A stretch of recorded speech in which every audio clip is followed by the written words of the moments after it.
Spider-Man is not a superhero. He wears a costume to hide his identity, catches criminals, saves kids, and fights supervillains. But despite all that, he is not a superhero. And I'm not talking about a stone Turkish Spider-Man waving a shiv. I'm talking about his classic version, as well as Sam Raimi's adaptation as the closest to the original. Before 2002, no one really understood how to transfer comics to the screen. It was always like a game of roulette. Sometimes we got George Clooney with rubber nipples and Schwarzenegger as a cosplayer. Nobody took comic books seriously. It was the movie starring Tobey Maguire that managed to earn a mind-blowing amount, over $820 million worldwide. It became the highest-grossing movie of 2002 and sparked a real interest in movie adaptations from the studios. The Spider-Man of 2002 made the audience pay attention to superheroes, even though he wasn't a superhero himself. Almost 20 years later, No Way Home will make nearly $2 billion on nostalgia for Maguire's Spider-Man. However, the audience giving him a standing ovation in movie theaters has already forgotten that the character was just a guy in a mask once upon a time. He was a human being with his own problems and contradictions. Now think about it.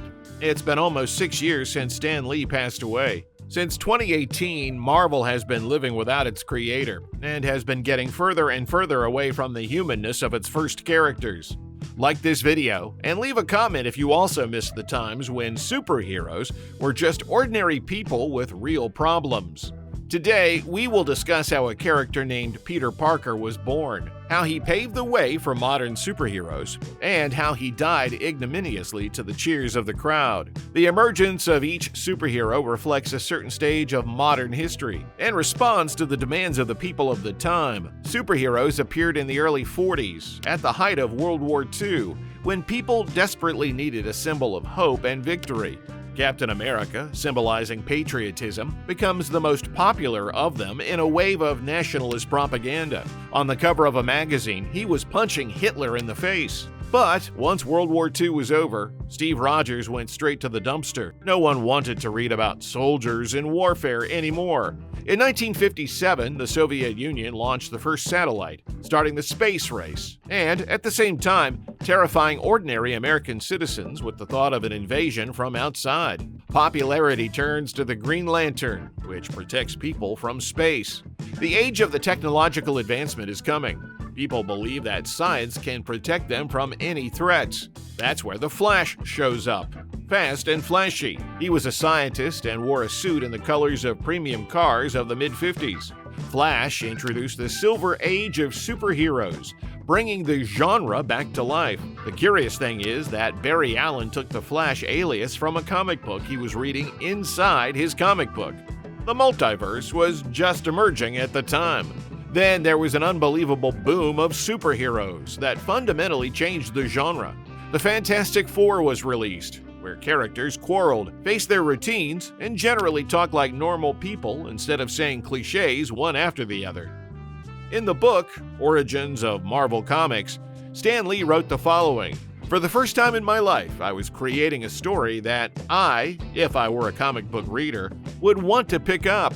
It featured the kind of characters that you could associate with yourself. They were made up of flesh and blood, and they could make mistakes. And most importantly, their superhero costumes hid not only their strength, but their weakness as well. The more I thought about the concept, the more it fascinated me.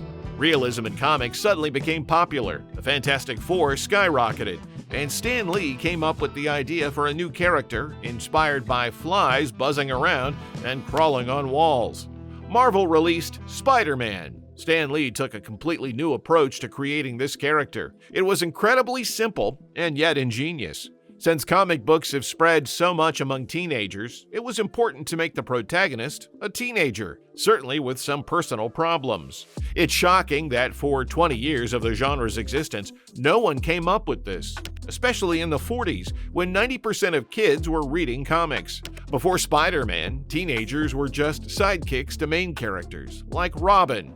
When Stan Lee presented the idea of Spider-Man to Martin Goodman, the head of Marvel Comics, the latter replied that it was the worst idea he had ever heard. Don't you know who superheroes are? They don't have personal problems. Spider-Man had to be featured in an almost closed magazine to test the reaction of the audience, and it worked. Of all the characters, Peter Parker was the most human. He attended school, worked part-time as a photographer, paid rent for a small room, and took care of his aunt. He behaved like an ordinary person, trying to combine normal life with superhero activity. And this was something new for the comic book genre. It was the first time ever that the character didn't get fame and fortune. But on the contrary, he only got new problems. When Sam Raimi decided to make a movie based on this comic book, he was determined that the protagonist had to become as human as possible. Raimi realized that it was important for the audience to see not a perfect superhero, but an ordinary person tormented by doubts and mistakes, just like the viewers. Were you listening to that? No. Well, I heard, but I was just... Sam Raimi didn't give Tobey the spiderweb shooters for the same reason. He decided that a schoolboy could not have invented such a device. Initially, fans strongly criticized this idea, and Marvel was even afraid that such a deviation from the original idea would screw up the film. However, this step made the audience believe in the character and feel that he was a living person. Spider-Man is the most popular superhero in the world because he is like us. He is not a superhero. This character was born at the intersection of genres, between superhero stories and drama. His conflict is devoid of epic. It's very personal, subjective, and internal. And that's why Raimi decided to approach the movie not from the side of superpowers and classic superhero paraphernalia, but from the side of drama, from the side of personal conflict. This is something that is familiar to all of us. The first thing we hear in the movie is the question, "Who am I?" In the second part, this conflict reaches a new level, and Raimi emphasizes it in this scene with the two costumes. Peter can't make a choice. He doesn't know anything about himself. Who is he? Is he Spider-Man or just a normal guy? What does he want to be? Where is his life going? Will things work out with Mary Jane? Will he become a great scientist? Where will his newfound power take him? And will it be a bright path? Don't ever be ashamed of who you are. Doubts torment every sane person. Peter comes to the doctor to help him understand himself. He is full of anger, hatred, and conflicting thoughts. Who are you? I don't know. He makes a lot of mistakes. We can't say that he is an exceptionally positive character. If we look at the first movie, Peter doesn't save the world like a classic superhero. He's trying to get money to impress a girl, and he's fighting with his uncle. And I know I'm not your father. Then stop pretending to be. He takes revenge on his enemies. I missed the part where that's my problem. His main enemy isn't a supervillain throwing fireballs. It's his best friend's father. Norman Osborn is initially shown as a kind and caring father, which makes his transformation into Goblin even more painful for Peter. They initially planned to add Venom to the first movie, but Raimi decided to replace him with the Green Goblin to show the conflict between parents and children. Raimi mentioned in interviews that he was interested in family conflict rather than the clash of good and evil. The personal story was meant to add even more realism to the movie. The father despises Harry but loves Peter. I think he wants to adopt you. You want to make it on your own steam. That's great. He loved me. No. He despised you. And if you ever need anything, just give me a call. Raimi creates down-to-earth conflicts. His characters are not black and white. They have many sides and undertones. Norman Osborn wasn't a bad man. His personality was bifurcated, just like Peter's. Otto Octavius wasn't completely evil either. He was trying to give humanity a source of unlimited energy. You once spoke to me about intelligence. That it was a gift to be used for the good of mankind. Flint Marko was trying to get money for his dying daughter's surgery. But Peter judges everyone. He fiercely attacks the villains, sees no half-tones, and intervenes in every fight because he remembers what happens if you stand outside thinking it's not your problem. Peter, thinking he has killed Flint, happily reports it to Aunt May, but she disapproves of any kind of violence. Spider-Man doesn't kill people. Before Spider-Man, Sam Raimi was involved in horror films, and now he brings the elements of horror to the superhero drama. When Peter heads out to kill a mugger, there is nothing but pure hatred in this scene. It was one of the strongest scenes in the entire Marvel universe. We hear Peter's muffled screams, and instead of wide shots, we see general and close-up shots. Instead of the freedom of flying on the web, we feel claustrophobia, pressing anger, a minimum of computer graphics, and a maximum of practical effects.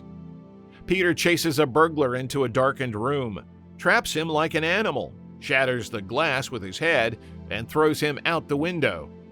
This murder for revenge feels 10 times more powerful than the millions of people wiped out in Infinity War, because this personal conflict has endlessly strong meaning for Peter. Don't hurt me.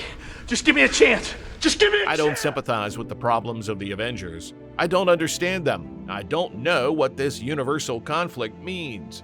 The battle with aliens and sorcerers from a parallel past doesn't concern me. But I am concerned with the conflict of a teenager who unexpectedly got overwhelming power. I wonder where he'll channel it. Peter isn't a superhero. He's not trying to save the world. He's chasing his uncle's killer and taking brutal revenge because that revenge is the only thing that helps him dull his guilt. With great power comes great responsibility. He gets into any fight because he ignored one fight once. That's what broke him. I believe in Peter Parker's problems, especially when played by Tobey and directed by Sam Raimi. He has no money. He's not handsome. He's not respected at school. He doesn't have a $1 million costume given to him by Iron Man. And he doesn't get a girlfriend at the beginning of the movie. Tobey is the only one of the trio of Spider-Men who plays a real loser. As long as he's Peter Parker, he's a loser. And only when he puts on the costume, he becomes brave, smart, and confident.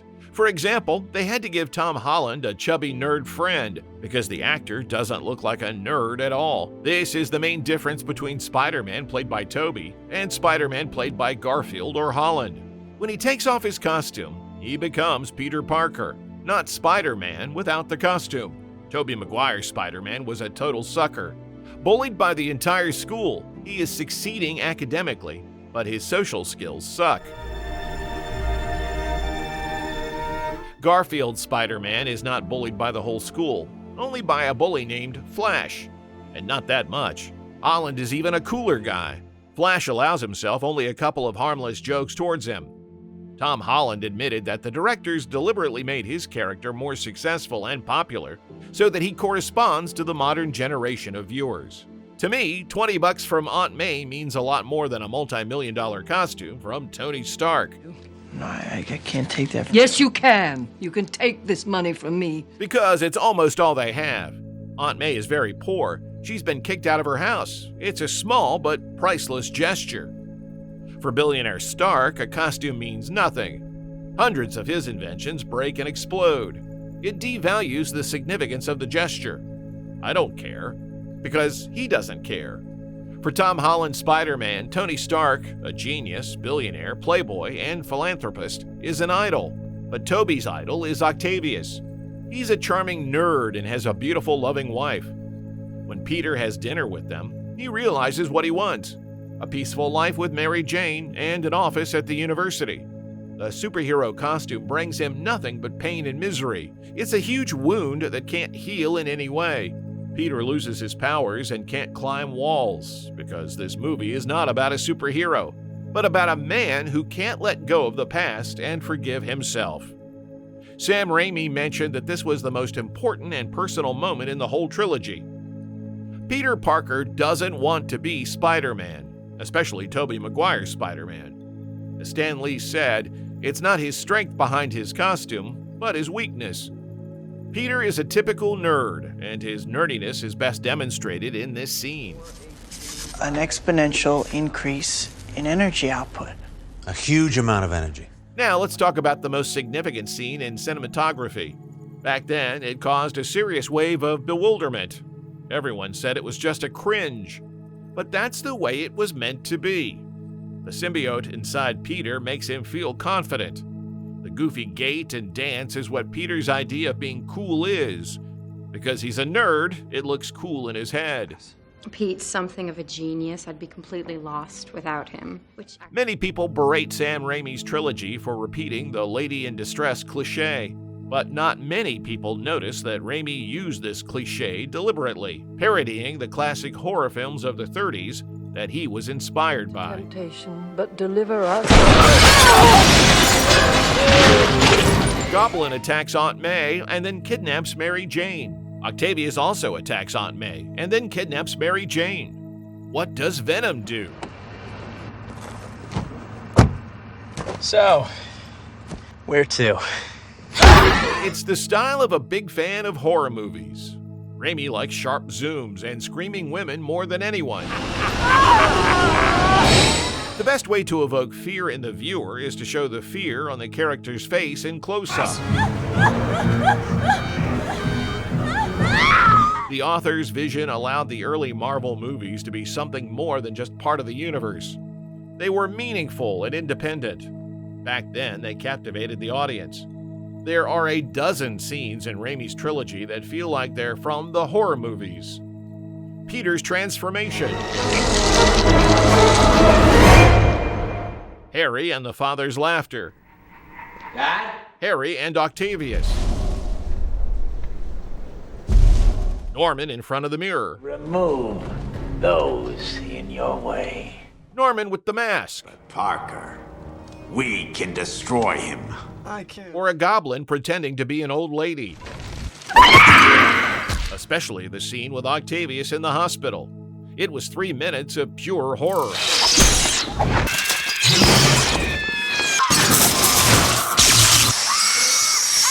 Or let's take a look at the first X-Men, before the success of Spider-Man. This doesn't feel like a mainstream product because there wasn't a workable formula for making money yet.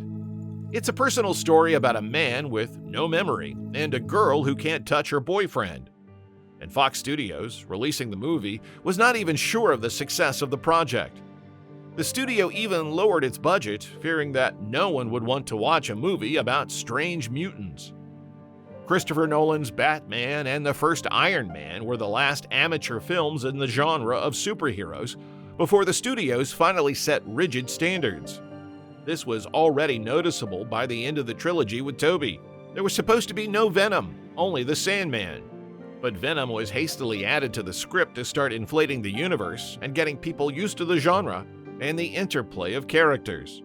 They just didn't let Sam Raimi make the third Spider-Man the way he wanted to, and his ideas for the fourth movie were rejected, so he had to leave the project. In a 2022 interview, Raimi admitted that he still regrets seeing what the third movie turned out to be, and he wished he could remake it, removing Venom and keeping the personal story. He brought Peter Parker to the screen as Stan Lee once envisioned him. It was a guy with personal problems who can't find his place in the world. What I need? What am I supposed to do? But the studio squeezed him like a lemon and got rid of him. Then the same thing happened to Spider-Man played by Garfield.